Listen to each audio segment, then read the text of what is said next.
Okay, I'll just show you how to delete a mobile from the Bluetooth audio system in this BMW 4 Series. So from any screen, you've got the iDrive over here and you've got menu right in the center. Click menu, and then we just turn the control wheel till we get to communication. Click on communication. Now, there doesn't seem to be anything there. You've got contacts, recent calls, dial number, but if you knock the iDrive over to the right hand side, it brings up another menu.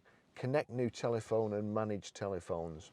If you go into manage telephones, you see over here, it's showing you there's some other phones. So we'll click on manage telephones, get that screen up, and then you've got Barry's iPhone 12 there.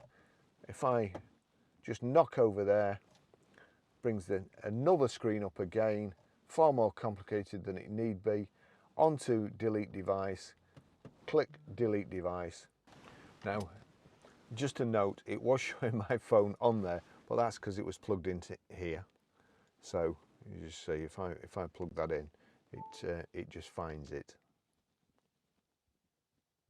There you go, it's pulled it up. So that's just plugged in through the USB.